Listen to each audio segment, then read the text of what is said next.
நீங்கள் இணையம் வழியாக இடம்பெறும் பிரசங்கத்தில் எங்களோடு இணைந்திருப்பதில் நாங்கள் மகிழ்ச்சி அடைகிறோம். ஆண்டவருடைய வார்த்தையை கேட்பதற்கு முன்பாக வேத வாசிப்பு வாசிக்கப்படும். We are so glad you could join us for our online sermon today. Before we hear God's word, we will have the scripture read. கர்த்தருக்கு ஸ்தோத்திரம். இன்றைக்கு பிரசங்கத்திற்கு எடுத்துக்கொள்ளப்பட்ட வேத பகுதி யாத்ராகமம் 12ஆம் அதிகாரம் வசனங்கள் 1 முதல் 17 வரை. யாத்ராகமம் 12ஆம் அதிகாரம் வசனங்கள் 1 முதல் 17 வரை. பழைய ஏற்பாட்டில் பக்கம் 83. கர்த்தர் எகிப்து தேசத்தில் மோசேயையும் ஆரோனையும் நோக்கி, இந்த மாதம் உங்களுக்கு பிரதான மாதம், இது உங்களுக்கு வருஷத்தின் முதலாம் மாதமாய் இருப்பதாக.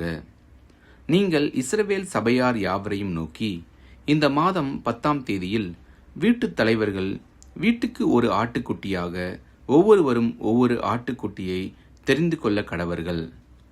ஒரு வீட்டில் இருக்கிறவர்கள் ஒரு ஆட்டுக்குட்டியை புசிக்கிறதற்கு போதுமான பேர்களாய் இராமற் போனால், அவனும் அவன் சமீபத்தில் இருக்கிற அவனுடைய அயல் வீட்டுக்காரனும் தங்களிடத்தில் உள்ள ஆத்துமாக்களின் இலக்கத்திற்கு தக்கதாக ஒரு ஆட்டுக்குட்டியை தெரிந்து கொள்ள வேண்டும்.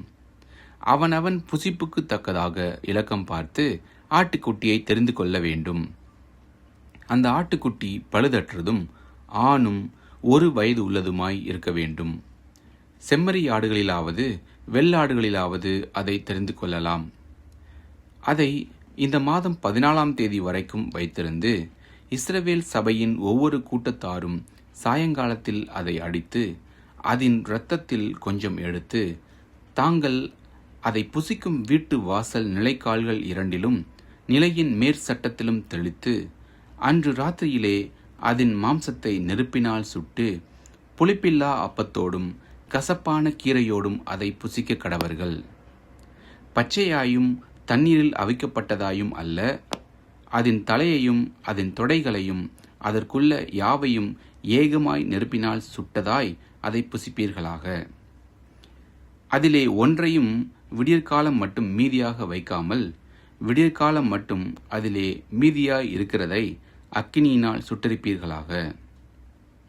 அதை புசிக்க வேண்டிய விதமாவது, நீங்கள் உங்கள் அறைகளில் கச்சை கட்டிக்கொண்டும் உங்கள் கால்களில் பாதரட்சை தொடுத்து கொண்டும் உங்கள் கையில் தடி பிடித்து கொண்டும் அதை தீவிரமாய் புசிக்க கடவீர்கள்.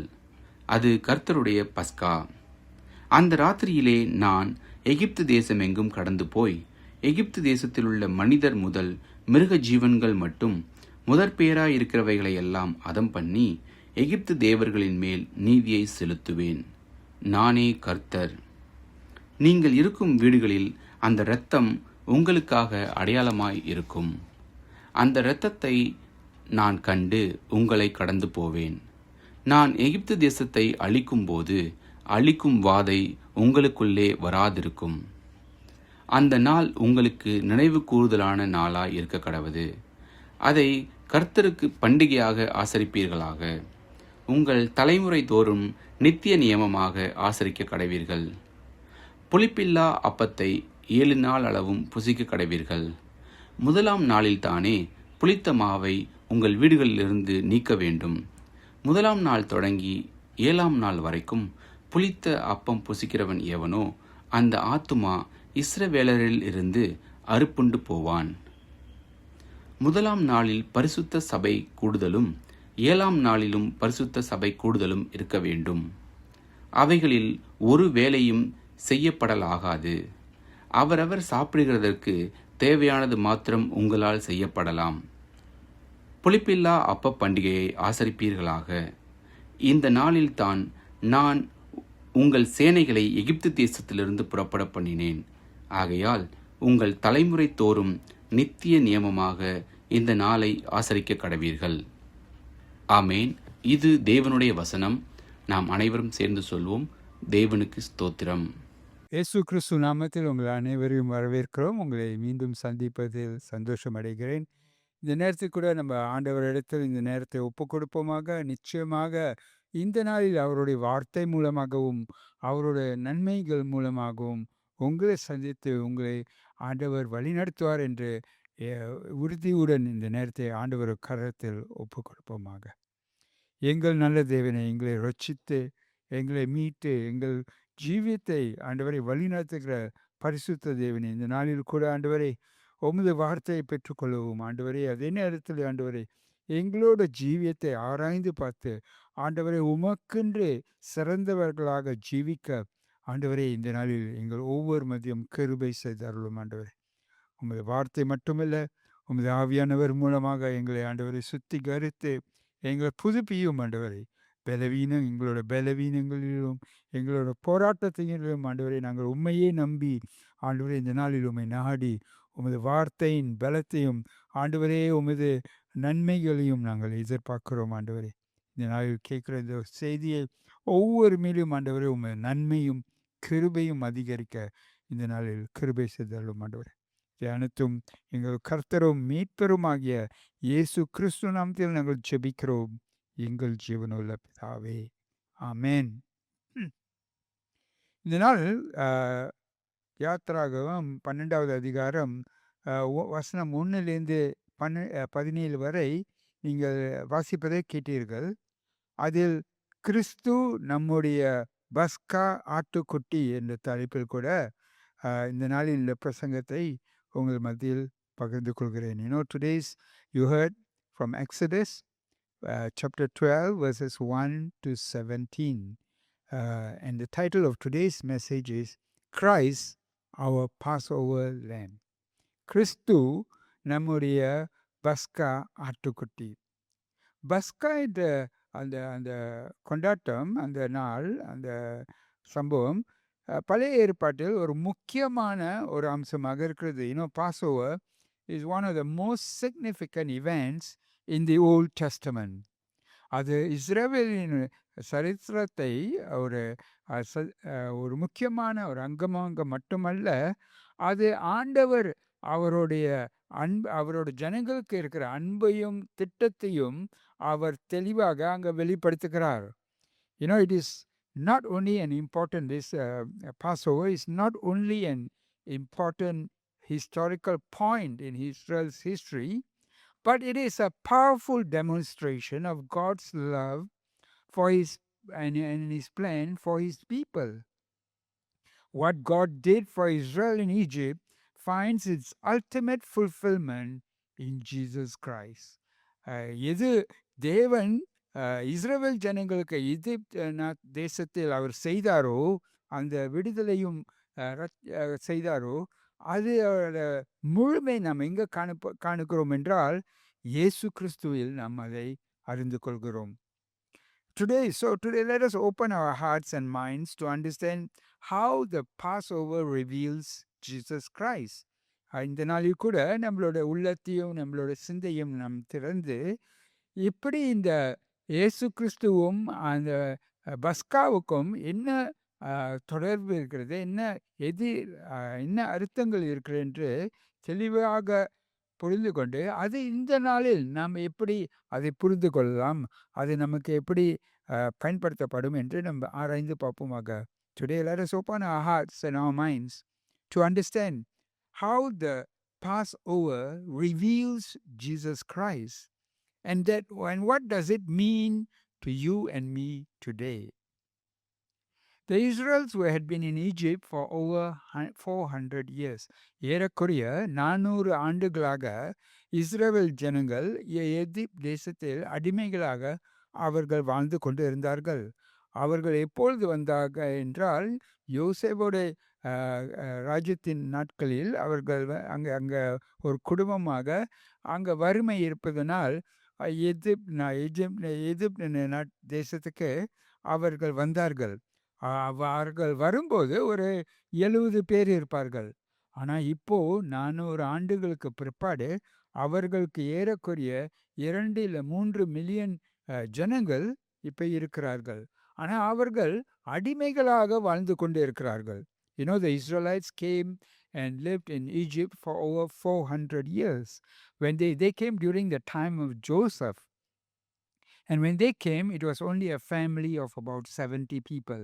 But now, 400 years later, they are about 2 to 3 million strong. But they were enslaved. They were working as slaves for the Egyptians. And because they could not bear what they were going through, they cried out to God. அவர்கள் அதை தாங்கிக் கொள்ள முடியாமல் அவர்கள் ரொம்ப கஷ்டப்பட்டு சோதனைக்குள் இருப்பதனால் அவர்கள் தேவனை நோக்கி கூப்பிடுறார்கள். அந்த சத்தத்தை தேவன் கேட்டு அவர் அதை குறித்து அவர் மோசேயை எடுத்து சொல்கிறார். You know, they cried out to God, and God is now relating that to Moses about how these people called. And you know, if you ever feel that God does not hear your cries, then this passage will ensure and strengthen you that God hears the call of all his people. எப்பொழுதாவது உங்களுக்கு ஒரு சந்தேகம் வந்தது என்றால், ஆண்டவர் என்னோட கூக்குரலை கேட்கிறாரா, என்னோட கஷ்டத்தை, என்னோட வேதனை கூப்பிடையில் அவர் கேட்கிறாரா என்ற ஒரு சந்தேகம் வந்தால், இந்த வசனங்கள் யாத்ராகமம் 3வது அதிகாரம் வசனம் 7-8 வரை, this verses from Exodus 3 verses 7-8 will let you know that God hears everyone's cries. ஆண்டவர் அவருடைய ஜனங்களோட கூக்குரலை கேட்கிறவராக இருக்கிறார் என்று இந்த வசனங்கள் வெளிப்படுகிறது. அது வாசிப்பதை கேட்போமாக. அப்பொழுது கர்த்தர், எகிப்தில் இருக்கிற என் ஜனத்தின் உபத்திரவத்தை நான் பார்க்கவே பார்த்து, ஆளோட்டிகளின் நிமித்தம் அவர்கள் இடுகிற கூக்குரலை கேட்டேன். அவர்கள் படுகிற வேதனைகளையும் அறிந்திருக்கிறேன். அவர்களை எகிப்தியரின் கைக்கு விடுதலையாக்கவும், அவர்களை அந்த தேசத்திலிருந்து நீக்கி கானானியரும் ஏத்தியரும் எமோரியரும் பெரிசியரும் ஏவியரும் எபூசியரும் இருக்கிற இடமாகிய பாலும் தேனும் ஓடுகிற நலமும் விசாலமுமான தேசத்தில் கொண்டு போய் சேர்க்கவும் இறங்கினேன். அவர் இங்கே தெளிவாக தேவன் எடுத்து சொல்கிறார், நான் என் ஜனத்தின் உபத்திரத்தை நான் பார்க்கவே பார்த்தேன் என்று சொல்கிறார். You know, God says, I have seen the afflictions of my people, and I have heard their cry because of their taskmaster. அவர்களுடைய அவர்கள் இடுகிற கூக்குரலை நான் கேட்டேன் என்று அவர் எடுத்து சொல்கிறார். அதே நேரத்தில் அவர்களுடைய பாடுகளை வேதனைகளையும் அறிந்திருக்கிறேன் என்று சொல்கிறாரு. He also says, I know their sufferings, and I have come down to deliver them out of the hands of the Egyptians. அவர்களை விடுவிக்கவும், எகிப்தியரோட கைகளிலிருந்து விடுவிக்கவும் இதோ வந்திருக்கிறேன் என்று சொல்கிறார். I will bring them out of that land into a good and broad land flowing with milk and honey. அவர்களை இந்த தேசத்திலேருந்து விடுவித்து அவர்களை ஒரு நல்ல தேசத்துக்கு, பாலும் தேனும் வடிந்து ஓடுகிற ஒரு நல்ல தேசத்துக்கு அவர்களை கொண்டு செல்வேன் என்று சொல்கிறார். அதுதான் நம்முடைய ஆண்டவர். This is our God. He is not a distant God, but he is there to hear your cries. அவர் தூரமான இருக்கிற ஒரு தேவன் அல்ல. அவர் உங்களோட கூக்குரலையும் அவர் உங்களோட அழுகையும் அறிந்து பதில் கொடுக்கிற ஒரு தேவனாக இருக்கிறார். அப்படி இருக்கையில் அவர் மோசே இடத்தில் சொல்கிறார், ஃபாரோவின் இடத்தில் சென்று சொல்லு, என் ஜனங்களை விட்டுவிடு, அவர்கள் என்னை செவிக்க அனுபவிக்க விடும் என்று அவர் எடுத்து சொல்கிறார். And so God instructs Moses to go to Pharaoh and say, let my people go that they may serve me. ஆனால் மோசேயோ ஃபேரோ இடத்தில் சென்று சொல்லும் போது கூட அவரோட இருதயத்தை கடினம் பண்ணி அந்த ஜனங்களை விடவில்லை. But when Moses went to Pharaoh and told him what God had told him, the Pharaoh hardened his heart and did not release the people. And this happened 9 times. 9 different plagues were sent on the people, and all 9 times the Pharaoh refused to release the people. 9 தடவை இது நடந்தது. 9 தடவைகளும் தேவன் 9 விதமான வாதைகளை அந்த ஜனங்கள் மேல் அனுப்பினார். அப்படி அனுப்பி கூட அந்த ஃபேரோவானவர் அவர் அந்த ஜனங்களை விடவில்லை. அவர்கள் மூசையோடு சென்று தேவனை சேவை செய்ய அவர் விடவில்லை. ஒவ்வொரு நேரமும் அவரோட இருதயத்தை அவர் கடினம் பண்ணி அவர் அந்த ஜனங்களை விடவில்லை.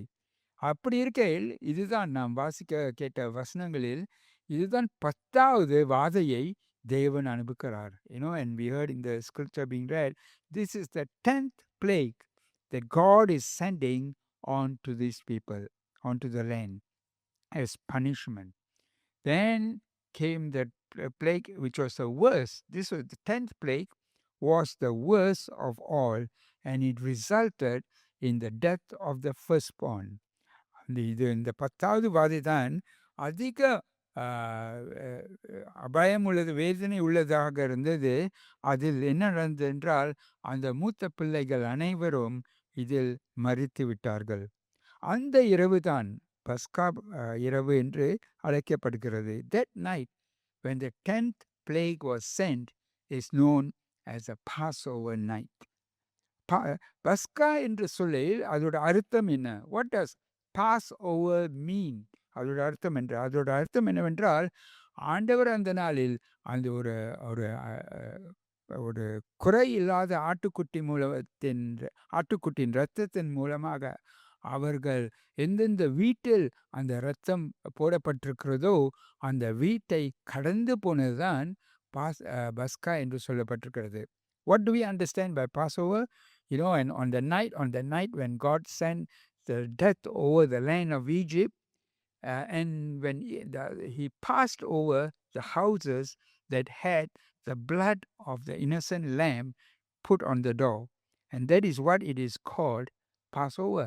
The lamb was a substitute. அந்த ஆட்டுக்குட்டியானது அது அவர்களுக்காக அவர்கள் சார்பாக அது மரித்தது.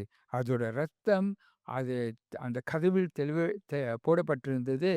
அதனால் அந்த ஜனங்கள் பிழைத்தார்கள். The lamb was a substitute. It was a perfect lamb. It was a substitute, and because it sacrificed its life, the people did not die, they lived. So the question is, if that is a celebration among the Israelites, how is that relevant to us today? நாம் கேட்க வேண்டிய கேள்வி என்றால் அது இஸ்ரவேல் ஜனங்களோட ஒரு கொண்டாட்டம், அவர்கள் ஈடுபடுகிற ஒரு சம்பவம். அது நமக்கும் அவங்களுக்கும் இருக்கிற சம்பந்தம் என்ன? அது எப்படி நமக்கு சரியாக காணப்படும் என்று கேள்விகள் எழுப்பலாம்.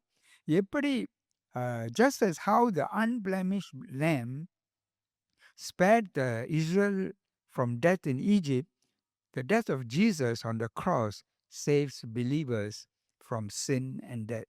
எப்படி அந்த குறையில்லாத அந்த ஆட்டுக்குட்டி அதோட இரத்தத்தினால் இஸ்ரவேல் ஜனங்கள் மரணத்திலிருந்து தப்பித்தார்களோ அதே போலாக இயேசுவின் சிலுவையில் மரித்தது, அவர் இரத்தம் சிந்தினது, அது அவரோட விசுவாசிகள் மேல் பாவத்திலையும் மரணத்திலையும் தப்ப செய்யும். அதுதான் ரோமர் 6வது அதிகாரம் 23வது வசனத்தில் வாசிப்பதை கேட்போமாக. We hear that in Romans 6:23. பாவத்தின் சம்பளம் மரணம், தேவனுடைய கிருபை வரமோ நம்முடைய கர்த்தராகிய இயேசு கிறிஸ்துவினால் உண்டான நித்திய ஜீவன். பாவத்தின் சம்பளமோ மரணம், நமக்கு நித்திய ஜீவன் யார் மூலமாக கிடைக்குது என்றால் இயேசு கிறிஸ்து மூலமாக. The wages of sin is death, but we get life through the sacrifice of Jesus Christ, and that he is the Passover lamb. அவர்தான் அந்த பஸ்கா ஆட்டுக்குட்டியானவராக இருக்கிறார். அவர் செய்த அந்த பலி, அவர் நமக்காக பலியானார். Just as how the lamb was sacrificed for the Israelite, Jesus died for us. எப்படி அந்த ஆட்டுக்குட்டியானது அந்த நாளில் அந்த இஸ்ரவேலுக்கு ஜனங்களுக்காக பலியானதோ அதே போலாக இயேசு கிறிஸ்து நமக்காக பரிபூர்ணமாக ஒரு ஆட்டுக்குட்டியை போலாக அவர் மரித்தார். And that is my first point. அதுதான் என்னோட முதல் கருத்தாக இருக்கிறது. The perfect lamb sacrifice. அந்த குறையில்லாத ஆட்டுக்குட்டி அது பலியானது. ஆண்டவர் அந்த ஆட்டுக்குட்டியை எப்படி ஆயத்தப்படுத்தணும் என்று அவர் சில காரியங்களை எடுத்து உரைத்தார். God gave special instructions on how to prepare this lamb. It should be one lamb for per house. ஒவ்வொரு வீட்டுக்கு ஒரு ஆட்டுக்குட்டியாக இருக்க வேண்டும். அது எந்த குறை இல்லாமல், அது எந்த குறை இல்லாமல் இருக்க வேண்டும். அது 1 வயது உள்ள ஆட்டுக்குட்டியாக இருக்க வேண்டும். அது ஒரு ஆண் ஆட்டுக்குட்டியாக இருக்க வேண்டும். So God said that each family should prepare one lamb. It should be without any defects, any blemish, anything wrong with the lamb. And it should be 1 year old, and it should be a male. And if the family was too small for that lamb, then they should combine it with their neighbor. அப்படி அந்த குடும்பத்தில் இருக்கிறவர்கள் அந்த ஆட்டுக்குட்டி அவர்களுக்கு தேவையோட அதிகமாக பெரிதாக இருந்தால் அவர்கள் மற்றவர்களோடு சேர்ந்து கொண்டு அந்த ஒரே வீட்டில் அவர்கள் இருக்க வேண்டும் என்று அங்கே சொல்லப்பட்டது. அது 10வது அந்த மாதம் அவர்களுக்கு ஒரு புதிய மாதமாக இருந்து அந்த 10வது நாளில் தேவன் சொன்னார், அந்த ஆட்டுக்குட்டியை அவர்கள் என்ன செய்ய வேண்டும் என்றால் வீட்டுக்குள்ளார கொண்டு வர வேண்டும். God told them that this is the beginning of a new calendar for them. And on the 10th day of that calendar, they are supposed to bring that lamb into the house on the 10th day. Why did he say that? He said that because they would then come to know the lamb, because it was to be kept until the 14th. அந்த ஆட்டுக்குட்டியை 10ஆம் தேதியிலேருந்து 14ஆம் தேதி வரையும் அந்த ஆட்டுக்குட்டி அவர்களுடன் அந்த வீட்டுக்குள்ளால தான் தங்கியிருக்கும். பொதுவாக ஆட்டுக்குட்டி வெளியாக தான் இருக்கும், வீட்டுக்குள் வராது. ஆனால் இந்த ஆட்டுக்குட்டியோ பலியிட வேண்டிய ஆட்டுக்குட்டியானது அந்த 10ஆம் தேதியிலேருந்து 14ஆம் தேதி வரையும் அந்த குடும்பத்தோடு இருக்கும். ஏனென்றால் அவர்கள் அந்த ஆட்டுக்குட்டியை அறிந்து கொள்வார்கள், அவர்கள் மத்தியில் ஒரு உறவு வரும். It's because they will come to know the lamb, and there will be a relationship between them and the lamb. அந்த 14ஆம் தேதி அவர்கள் என்ன செய்வாங்க என்றால் அந்த ஆட்டுக்குட்டியை பலி கொடுப்பார்கள். But on the 14th day they will sacrifice the lamb. And that we read in Exodus 12 verse 46. யாத்திராகமம் 12வது அதிகாரம் வசனம் 46 வாசிப்பதை கேட்போமாக. அதை ஒவ்வொரு வீட்டிற்குள்ளும் புசிக்க வேண்டும். அந்த மாம்சத்தில் கொஞ்சம் ஆகிலும் வீட்டிலிருந்து வெளியே கொண்டு போகக்கூடாது. அதில் ஒரு எலும்பையும் முறிக்கக்கூடாது. அவர்கள் அந்த ஆட்டுக்குட்டியை உணவுக்காக ஆயத்தப்படுத்துவார்கள். அது எல்லாத்தையும் அவர்கள் முடித்து விட வேண்டும். அது மிச்சம் எது இருந்தாலும் காலையில் அவர்கள் அதை எரித்து விட வேண்டும். ஆனால் முக்கியமாக அந்த ஆட்டுக்குட்டியில் எந்த எலும்பும் உடைக்கக்கூடாது. They said that they were supposed to slaughter this lamb and they will eat this lamb whole, and if there's anything left, they will burn it in the morning. But specifically, no bones are to be broken in that lamb. The lamb was not just killed, but it was to be consumed. அந்த ஆட்டுக்குட்டியானது அது பலியிடுறது மட்டுமல்ல, அதை அவர்கள் சாப்பிடுவார்கள், அதை உணவாக சாப்பிடுவார்கள். அது எப்படி சமைக்கப்பட வேண்டும் என்றால் அது பொரிக்கப்பட வேண்டும் நெருப்பினால். It has to be roasted in the fire and eaten in one house. அவர்கள் எல்லாம் அந்த வீட்டுக்குள்ளாரே சாப்பிட வேண்டும். அதை வீட்டை விட்டு வெளியே எடுத்து போகக்கூடாது. They have to eat in the house in that one night, and nothing is to be left till the morning, and they have to eat it with unleavened bread and bitter herbs. அவர்கள் அதை புளிப்பில்லாத அப்பத்தோடும் கசப்பான கீரையோடும் அவர்கள் சாப்பிட வேண்டியதாக இருந்தது. அதை எப்படி அவர்கள் சாப்பிட வேண்டும் என்றால் விரைவில் அவர்கள் சாப்பிட வேண்டும் என்று. And they are to eat. How are they to eat? They are to eat it in haste, quickly. Why? Because they have to go on a trip. ஏனென்றால் அவர்கள் ஒரு பயணத்தில் போவார்கள். அதனால்தான் புளிப்பு இல்லாத அப்பம் என்று சொல்லப்பட்டிருக்கிறது. ஏனென்றால் அந்த புளித்த மாவு அதை அதை அதை இன்னும் அதிகமாக பெரிதாக செய்ய நேரம் எடுக்கும். அதனால் புளிப்பு இல்லாத அப்பத்தை அவர்கள் சாப்பிட சொல்லப்பட்டார்கள். They were told to eat unleavened bread because leaven takes time. Leaven is yeast. Yeast takes time for the bread to be formed. So there was no time, and therefore they were told they were to eat unleavened bread in a hurry. This was not to be taken as casual meal. ஒரு சாதாரண ஒரு உணவாக அவர்கள் எடுக்காம இது ஒரு அவசரமான ஒரு உணவாக சாப்பிட்டு அதில் ஒரு நோக்கம் இருக்கிறது என்று அவர்கள் சாப்பிட வேண்டியதாக இருந்தது. They were not to eat this casually, but they were to eat it urgently and intentionally. The lamb for the Passover was without blemish, set apart, and sacrificed to protect the life of the firstborn. அந்த பஸ்காக்காக ஆயத்தப்படுத்தப்பட்ட அந்த ஆட்டுக்குட்டியானது எந்த குறையும் இல்லாத ஒரு ஆட்டுக்குட்டியாக இருந்தது. அது தனியாக பிரித்து எடுத்து வைக்கப்பட்ட ஒரு ஆட்டுக்குட்டியாக இருந்தது. அது அவர்களோட வாழ்க்கைக்கு ஒரு பலியாக கொடுக்கப்பட்டது என்று நாம் அறிகிறோம். அதைத்தானே நாம் இயேசு கிறிஸ்துவில் காண்கிறோம். And that is exactly what we see in Christ. He was sinless. அவர் பாவம் இல்லாம குறை இல்லாம உள்ளவராக இருந்தார். மாசற்றவராக இருந்தார். அவர் இந்த அவருடைய ஜீவத்தை ஒப்பு கொடுக்கவே மறைக்கவே அவர் வந்தார். He came for the very purpose of sacrificing his life. And he was sacrificed in our place. நமக்காக அவர் மரித்தார். இயேசு கிறிஸ்துவே ஒரு சிறந்த பஸ்கா ஆட்டுக்குட்டியாக இருக்கிறார். ஆனால் இந்த காரியத்தில் இன்னொன்று என்ன நாம் அறிகிறோம் என்றால் அந்த அந்த இரத்தமானது அதை பாதுகாத்தது, அது ரட்சிப்பு கொண்டு வந்தது, அது விடுதலை கொடுத்தது என்று நாம் அறிகிறோம். அங்கே தேவன் அந்த ஜனங்களுக்கு என்ன கட்டளை கொடுக்கிறார் என்றால் அந்த ஆட்டுக்குட்டியை பலியிட்ட பிற்பாடு அந்த இரத்தத்தை அந்த கதவில் மேல் போட வேண்டும் என்று அவர் அங்கே கட்டளை இருந்திருக்கார். அதை நாம் 12வது அதிகாரம் 7வது வசனத்தில் வாசிப்பதை கேட்போமாக. We read that in Exodus chapter 12 verse 7. அதின் இரத்தத்தில் கொஞ்சம் எடுத்து தாங்கள் அதை புசிக்கும் வீட்டு வாசல் நிலைக்கால்கள் இரண்டிலும் நிலையின் மேற்சட்டத்திலும் தெளித்து அவர்கள் அந்த இரத்தத்தை எடுத்து அந்த கதவோட மேற்கால்களிலும் நிலைக்கால்களிலும் அந்த மேல் சட்டத்திலும் அவர்கள் போட வேண்டும் என்று அங்கே சொல்லப்பட்டிருக்கிறது.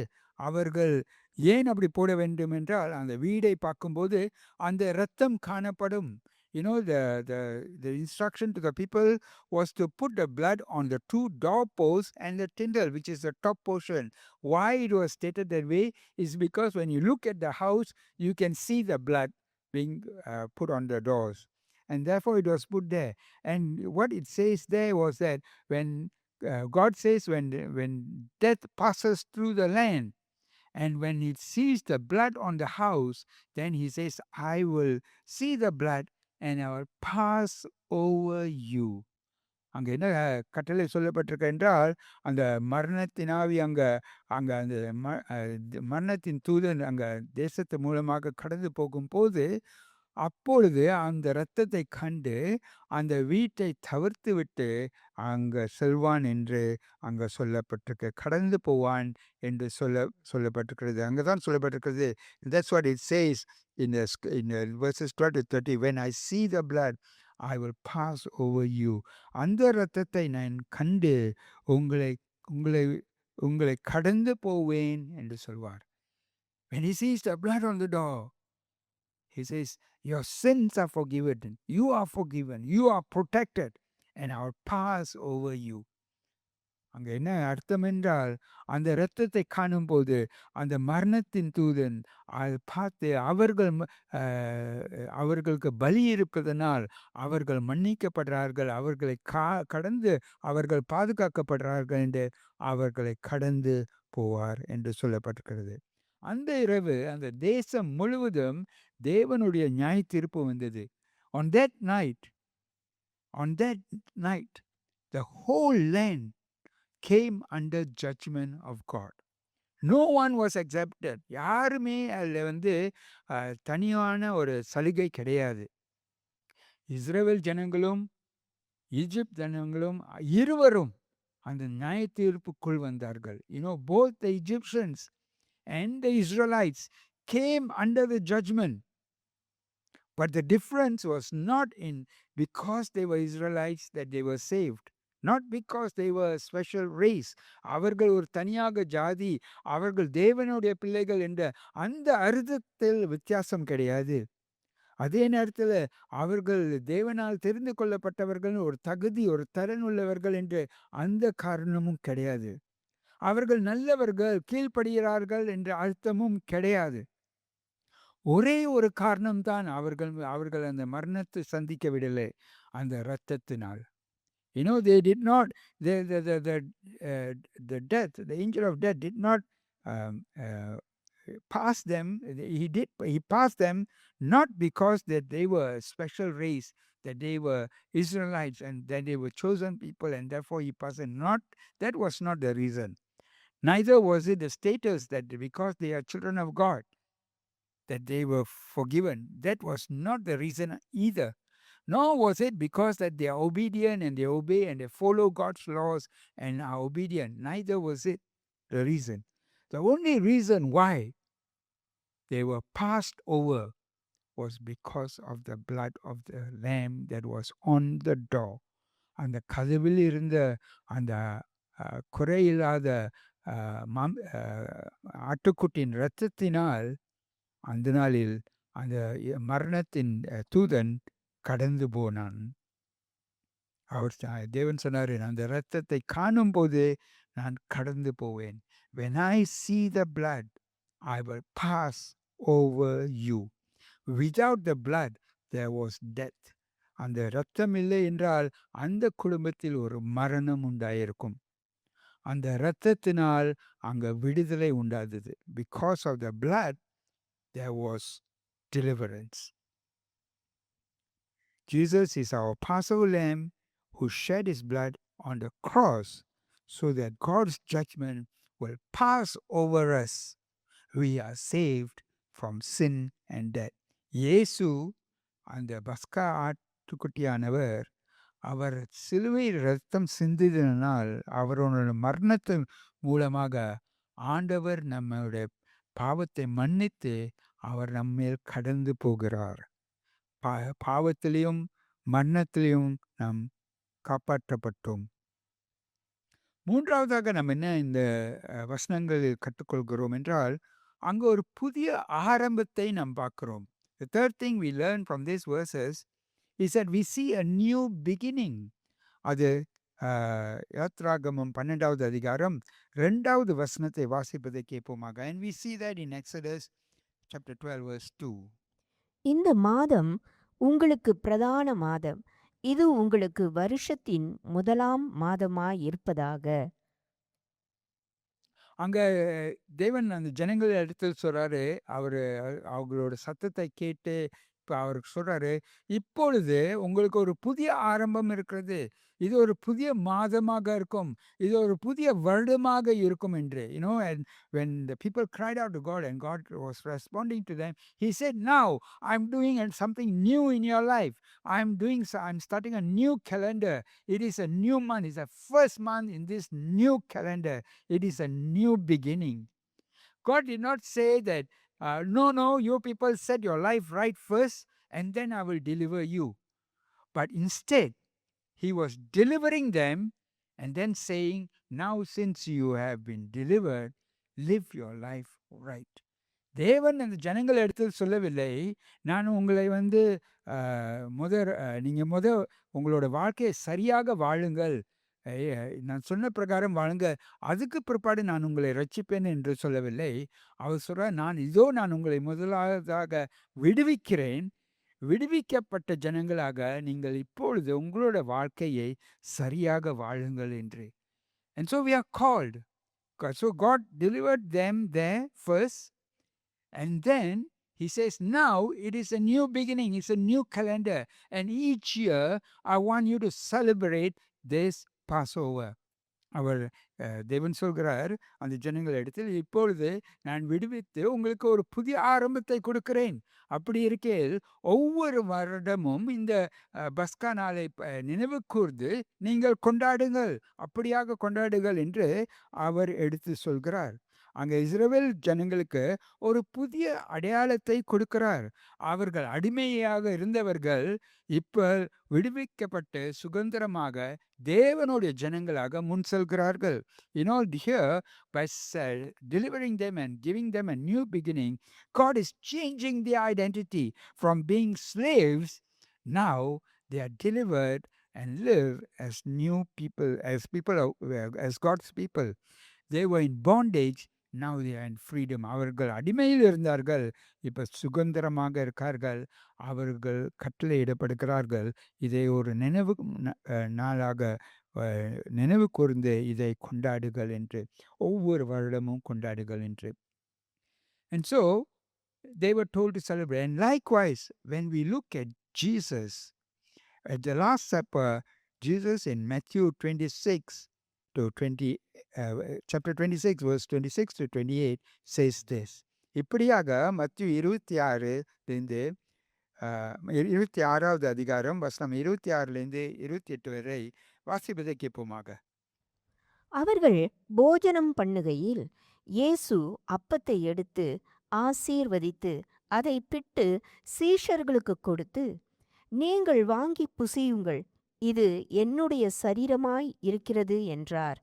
பின்பு பாத்திரத்தையும் எடுத்து ஸ்தோத்திரம் பண்ணி அவர்களுக்கு கொடுத்து, நீங்கள் எல்லாரும் இதிலே பானம் பண்ணுங்கள், இது பாவ மன்னிப்பு உண்டாகும்படி அநேகருக்காக சிந்தப்படுகிற புது உடன்படிக்கைக்குரிய என்னுடைய இரத்தமாய் இருக்கிறது.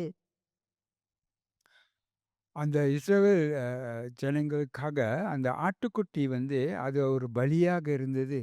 ஆனால் இங்கே நம்ம பார்க்குறோம், இயேசு கிறிஸ்து தம்மையே ஒரு பலியாக அவர் ஒப்பு கொடுத்தார். When we saw the Israelite people in Egypt, they sacrificed a lamb for their forgiveness, for their deliverance. But here in these verses, we read that Jesus offered his body and his blood. He was a sacrifice for forgiveness for us. He is the lamb, the Passover lamb. அவரே அந்த பஸ்கா ஆட்டுக்குட்டியாக இருக்கிறார்.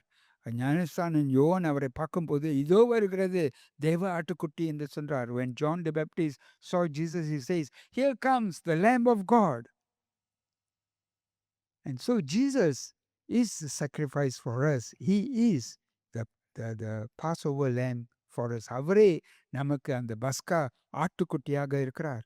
If Christ is your Passover lamb, then your life should reflect that. இயேசுவே உங்களுக்கு உங்களை மீட்டெடுத்த, உங்களை பாவத்திலும் மரணத்திலிருந்தும் இயேசு உங்களை மீட்டெடுத்தவர். அவர் உங்களுக்கு அந்த பஸ்கா ஆட்டுக்குட்டியானவராக இருந்தால் அது உங்கள் வாழ்க்கையில் காணப்படணும். அந்த மாற்றங்கள் உங்கள் வாழ்க்கையில் காணப்படணும். எப்படி அவர்கள் சொல்லப்பட்டார்களோ, புளிப்பில்லாத அப்பத்தை சாப்பிடுங்கள் என்று. புளிப்பு என்ற சொல்லையில் வேதத்தில் அது பாவத்துக்கு சமமாக காணப்படுகிறது. When the Israelites were told to eat unleavened bread, for them they had to eat it because they had to go in a hurry. But throughout Bible, when we read, there are references to show that yeast is compared to sin because it spreads very fast. And therefore, we are told that there should not be sin in our life. We should lead a life that is where we bring our faults and our failures to God. So those changes should be visible in our life. நம் வாழ்க்கையில் அப்படிப்பட்ட மாற்றங்கள், நம்மளோட வாழ்க்கையில் இருக்கிற பாவங்களையும் குறைகளையும் நம்ம ஆண்டவர் இடத்தில் கொண்டு வந்து அறிக்கையிட்டு, அது புதுப்பிக்கப்படுற அந்த நற்கருணை மூலமாக புதுப்பிக்கப்படுற ஒரு உறவை அது நம் வாழ்க்கையில் காணப்பட வேண்டும். Your life should reflect that. There should not be any hidden yeast in your life.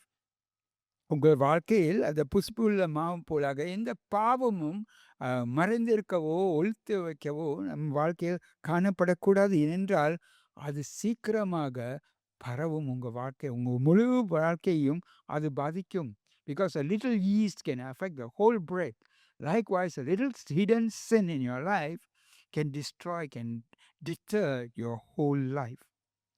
And thirdly, we remember what Christ did for us. எப்படி அந்த பஸ்கா அந்த தேவன் அந்த ஜனங்களை இடத்தில் சொன்னாரோ, இந்த நாளை நினைவு கூர்ந்து ஒவ்வொரு வருடமும் கொண்டாடுகள் என்று, அதே போலாக நம் ஒவ்வொரு தடையும் நற்கரையில் வரும்போது இயேசு நமக்காக செய்த தியாகத்தையும் அவர் நமக்காக பலியானார் என்ற அந்த உண்மையும் அவர் நம்மை விடுவித்தார், பாவத்திலையும் மரணத்திலையும் நம்மை விடுவித்தார் என்று நம்முடைய ஞாபகம் இருக்க வேண்டும் என்று நாம் அறிந்து கொள்ள வேண்டும். Each time we come to the Lord's table, we remember His sacrifice, we examine our lives and we renew our commitment. ஒவ்வொரு தடையும் நாம் அதை பெற்றுக்கொள்ளும் போது அதில் அவரோட தியாகத்தை மட்டும் நினைவு கூறுவது அல்ல, நம்மளுடைய வாழ்க்கையை நம்ம ஆராய்ந்து பார்த்து நம்மளோட ஒப்பு கொடுத்தலை மீண்டுமாக நம்ம ஒப்பு கொடுத்து வாழ வேண்டும். அந்த பஸ்கா பண்டிகை என்று சொல்லையில் அந்த ஆட்டுக்குட்டியானது அது வெறும் இஸ்ரவேலுக்காக மட்டுமல்ல, அது இயேசுவை கூட எடுத்து காட்டுகிறது.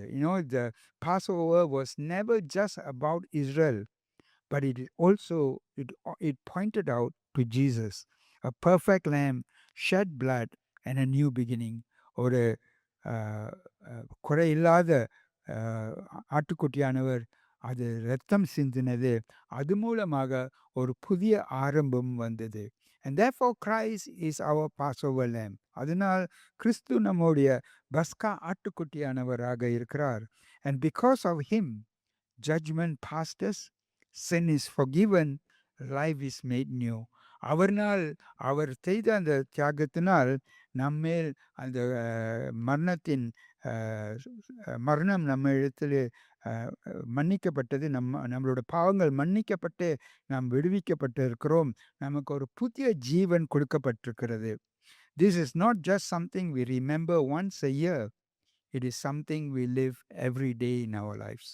இது நம்ம ஒரு வருஷம் ஒரு வாட்டி ஞாபகத்துக்குள் வைத்து கொண்டாடுற ஒரு நாள் அல்ல. இது ஒவ்வொரு நாளும் நம்மளோட வாழ்க்கையை ஆராய்ந்து பார்த்து தேவனுக்கு ஒப்பு கொடுத்து வாழக்கூடிய சம்பவமாக இருக்கிறது. நம்ம ஜெபம் செய்வோமாக. Let us pray. ஆண்டவரே, இந்த நாளில் கூட ஆண்டவரே, இயேசு நமக்காக செய்த தியாகத்தை நாங்கள் நினைவு கூர்க்கிறோம். Father, we remember the supreme sacrifice that Jesus did for us. He who was not sin, he who knew no sin, became sin for us. பாவம் அறியாதவர் நமக்காக பாவமானார். ரத்தம் சிந்தி நமக்காக பலியானார். He shed his blood so that we could live. நமக்கு ஒரு நல்ல எதிர்காலம், ஒரு புதிய ஆரம்பம் இருக்க வேண்டும் என்று நமக்காக பலியானார். He was willing to go to the cross so that we could have a new beginning, a new life. Lord, help us to live that life. அப்படியாக ஒரு வாழ்க்கையை வாழ எங்களுக்கு உதவி செய்யும் ஆண்டவரே. எங்களால் முடியாது, ஆனால் உம்மால் எல்லாம் கூடும். Lord, we can't do it with our own strength, but we know, Lord, with the help of your Spirit, we are able to. And this day we recommit ourselves. இந்த நாளில் ஆண்டவரே, மீண்டுமாக நாங்கள் ஒப்பு கொடுக்கிறோம் ஆண்டவரே. எங்களை வழி நடத்தும். Strengthen us and renew us and guide us, Lord, through your Spirit. உம்முடைய ஆவியானவர் மூலமாக எங்கள் இந்த செய்தியை கேட்கிற ஒவ்வொரு மேலையும் ஆண்டவரே, உமது நன்மையும் கிருபையும் அதிகரிக்கவும், பலனடையவும், உமக்காக ஜீவிக்கவும் அவர்களை பலப்படுத்தும் ஆண்டவர். Strengthen them, O Lord. இதை அனைத்தும் இயேசு கிறிஸ்து நாமத்தில் ஜெபிக்கிறோம் எங்கள் ஜீவனுள்ள பிதாவே. ஆமென். தேவனுடைய வார்த்தையால் நீங்கள் ஆசீர்வதிக்கப்பட்டீர்கள் என நம்புகிறோம். பிரசங்கத்தை கேட்ட பிறகு உங்களுக்கு ஏதேனும் கேள்விகள் இருந்தால் அல்லது யாரிடமாவது பேச வேண்டும் என்றால் எங்கள் சபை அலுவலகத்தை தொடர்பு கொள்ளுங்கள். நீங்கள் தனிமையில் இல்லை என்றும் உங்களோடு சேர்ந்து பயணம் செய்ய நாங்கள் சபையாக முன்வருகிறோம் என்பதை நீங்கள் அறிய வேண்டும் என்று நாங்கள் விரும்புகிறோம். நீங்கள் கர்த்தருக்குள் ஒரு நபராக வளர்ச்சி அடைவதற்கு உங்களது பாதுகாப்பான இடமாக நாங்கள் இருக்க விரும்புகிறோம். இந்த வாரம் உங்களுக்கு சிறந்த வாரமாக அமையட்டும். ஆண்டவர் உங்களை ஆசீர்வதிப்பாராக. We hope you have been blessed by the word of God today. If you have any questions after hearing the sermon today, or you need somebody to talk to, please contact our church office. We would like you to know that you are not alone and that we as a church are willing to journey with you. We hope to be your safe space where you can grow in Christ as a person. We hope you have a great week. God bless you.